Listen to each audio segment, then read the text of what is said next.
queridos familiares de Elson, de Ailton, Gilmar, toda a comunidade que aqui celebra nesta noite, nessa apresentação tão profunda, né?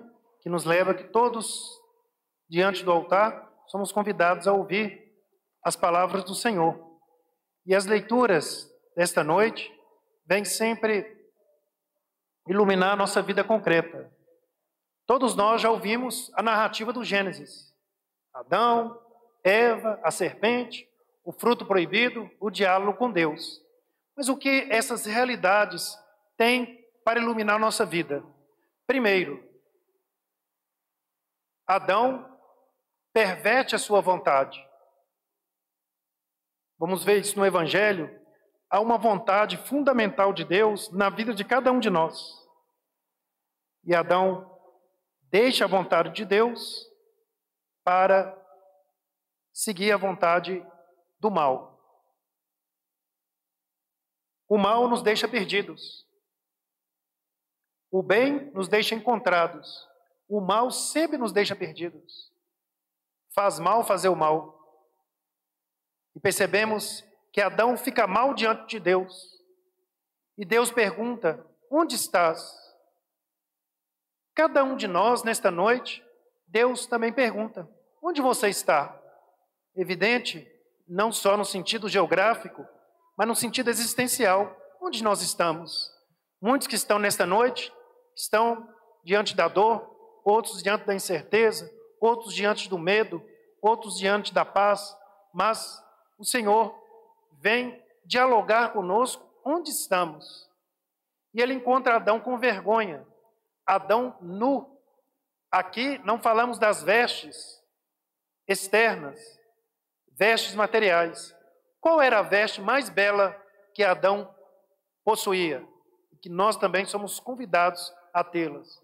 A veste da liberdade. O mal nos priva, nos torna escravos, nos torna prisioneiros. Adão, pelo pecado, perde a veste da liberdade, da sua união, da liberdade que conduziu os seus passos. E tem vergonha disso. Se sente nu, se sente despido da sua liberdade existencial. Outra consequência do pecado. Deus lhe pergunta: o que aconteceu? Adão culpa Eva. A mulher que o Senhor me deu mandou comer do fruto. Eva culpa a serpente. A serpente mandou comer do fruto. Porque o mal, o pecado, sempre nós queremos achar um culpado. O mal, o pecado, sempre a gente quer olhar para o outro, a gente quer sempre apontar, a gente quer sempre achar um responsável de um ato que foi nosso, do pecado. O mal é astuto. O mal cria uma teia de relações para contaminar, pela culpa, outras pessoas também, como muitas vezes injustiçadas nesse apontamento. Então, essa leitura, ela deve sempre ajudar a nossa vida para mostrar que quando nós perdemos a graça, a vida perde a graça. Quando nós perdemos a graça de Deus, nada nos preenche. Talvez a gente entenda esse mundo de hoje, onde pessoas que estão preenchendo-se pelo consumismo, pelos prazeres, pelas coisas materiais, pela ganância, e nunca estão satisfeitas. Porque somente a graça de Deus pode satisfazer o mais profundo da alma humana. Somente a graça de Deus pode fazer ele encontrá-lo com o bem e com a liberdade fundamental. Nossa liberdade é voltada para o bem e conduzindo para a vontade do Senhor. Vocês que celebram o sétimo dia, o sofrimento, a gente precisa de purificar o nosso olhar de Deus diante do sofrimento. Deus jamais deseja a ferida, mas Ele intervém para ser a cura. Jamais deseja que a gente passe pelas noites escuras, mas Ele intervém para nos encontrarmos na luz. Jamais deseja que a gente se perca, mas vem em nosso auxílio para que a gente se reencontre. É o que acontece com a aliança de Adão, no esforço que Deus sempre vai fazer da aliança. Mas é importante sempre olharmos essa intervenção da dignidade do Senhor, que na segunda leitura, a vocês que celebram o 7º dia, o volume insignificante de uma tribulação momentânea acarreta para nós uma glória eterna e incomensurável. Mesmo se a nossa condição humana, mesmo se a realidade humana, ela se perde pela morte, Deus intervém pela vida.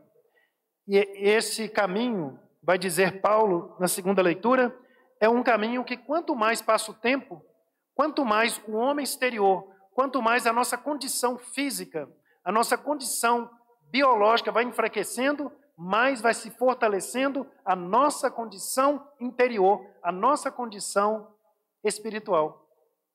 Paulo aqui já está cansado. Talvez isso explica por que na nossa igreja nós temos tantos padres, bispos, cardeais, capacitados, fortes, e quem nos guia é um senhor idoso, que é o Papa. Porque quanto mais a vida vai enfraquecendo a condição física, mais nós vamos nos fortalecendo a imagem do homem, da mulher interior, nós vamos nos fortalecendo na compreensão da graça e da vida. O Senhor que nos dá o dom da vida, naquilo que nós cremos, naquilo que nós acreditamos, por mais que a vida nos ofereça as realidades do sofrimento, da dor e da morte, há uma força que nos dá a certeza desta vida. Talvez, conversando com uma das pessoas que celebram o 7º dia, a gente nunca aceita a morte. Certamente todos vocês que estão celebrando o 7º dia, se vocês pudessem vir aqui à frente, a maioria absoluta fala, eu não consigo aceitar a morte. Porque Deus, Ele jamais quer que a gente aceite a morte. Ele quer que a gente aceite a vida. Aqueles que nos deixaram vão ao encontro da vida.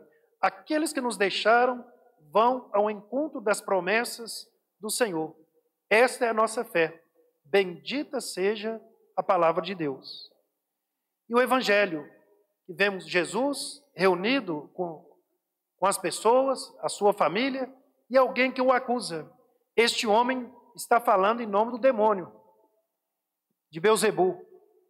E Jesus repreende severamente. Ninguém faz o bem se não for pela força do bem. E quem faz o mal, faz pela força do mal. Jesus fazia o bem, o mal que destruía.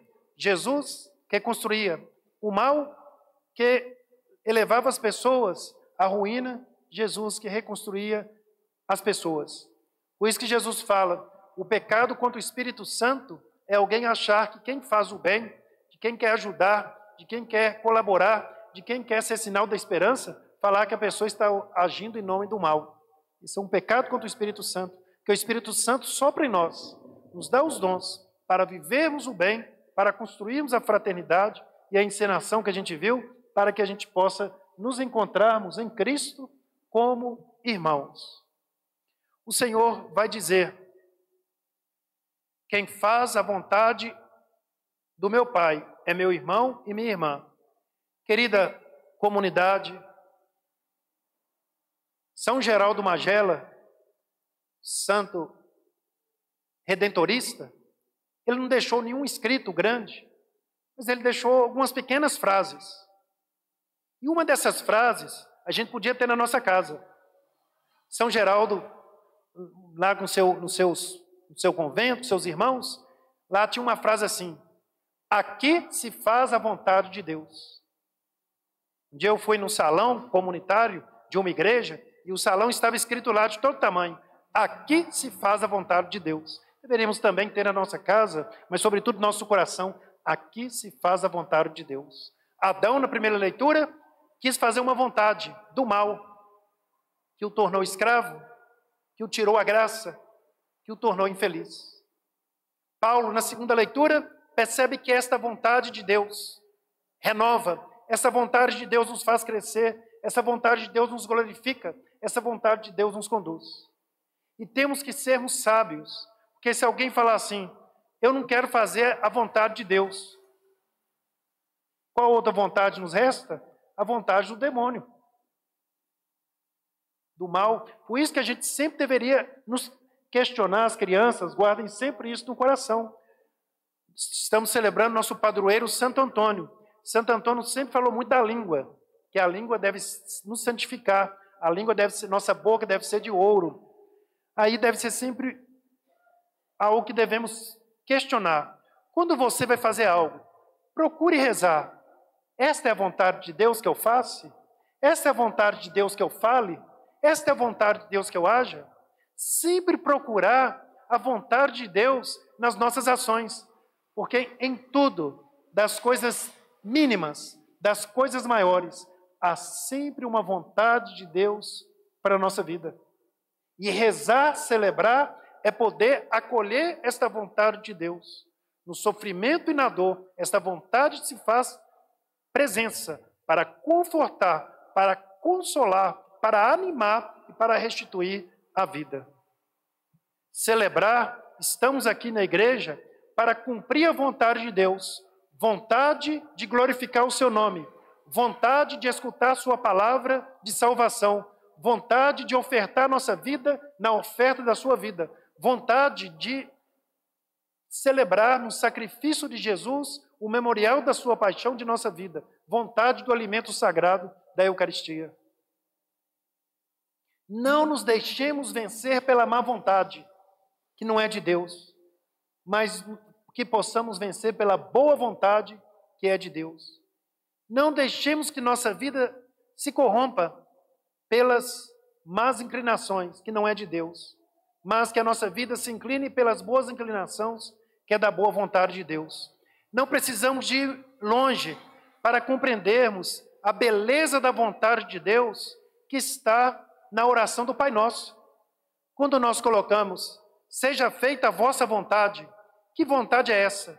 A vontade do pão de cada dia, a vontade do nosso nome santificado no seu nome, a vontade do perdão dos nossos pecados, como nós perdoamos o outro, a vontade de nos livrar do mal, a vontade de não nos deixar cair em tentação. O Pai Nosso, na oração do Pai Nosso, nós temos o coração que se irradia na vontade de Deus Pai, que santifica, que protege, que consagra e nos livra do mal. Participar da igreja é sempre se esforçar de encontrar a vontade de Deus na palavra proclamada, na bênção que acolhemos e no dia a dia de nossa vida. O grande sentido da Santa Missa não é esta 1h15, meia que aqui ficamos. É toda a nossa vida que celebramos na vontade da fé, na liberdade do Espírito Santo, o encontro da vontade de Deus a conduzir os nossos passos, a nossa vida, nosso trabalho, tudo que somos e tudo que temos. Que a gente sempre lembre disso. Senhor, me ajude a encontrar somente a Tua vontade, que é na Tua vontade que se encontra a força da minha liberdade, e é na minha liberdade que está a luz de todo o bem, de toda a força, de sermos irmãos e irmãs. Que Ele nos ajude, a cada um de nós, a nos esforçarmos, a nunca nos perdermos, e sempre lembrar, a vida só tem graça com a graça de Deus. A nossa vontade só é forte quando encontra a própria vontade de Deus no nosso querer, no nosso agir. A vocês, queridos irmãos, tantos desta noite, que vêm aqui celebrar a dor e o luto, levem em suas vidas a vontade de Deus. Nós sempre rezamos, houve oração para os entes queridos de vocês. O que vocês pediram a Deus? A cura para eles. E a vontade de Deus, ela foi feita plenamente, porque eles foram curados. Não de uma forma que conseguimos abarcar ou até entender, mas a vontade de Deus, ela intervém sempre em favor da vida, e da vida plena, e da vida e da vontade de salvação. Celebrar o sétimo dia é dizer, Senhor, eu creio que na Tua vontade de Pai, os nomes que celebramos no sétimo dia são santificados, para que, livres de todos os males, agora possam glorificar a vontade do Teu Filho Jesus, na comunidade dos justos, na comunidade da glória eterna. E que o Senhor, a cada Eucaristia, a cada missa que participarmos, nos faça sempre celebrar a vontade da fé na vontade da vida, a vontade da graça na bênção que nos consagra e na vontade de Jesus, que no meio de nós nunca nos deixa sozinhos. Conosco vive nossas dores, conosco vive nossas alegrias, conosco vive nossas noites escuras, conosco um dia deseja viver a paz eterna junto ao Pai. Assim seja, Senhor nosso Deus.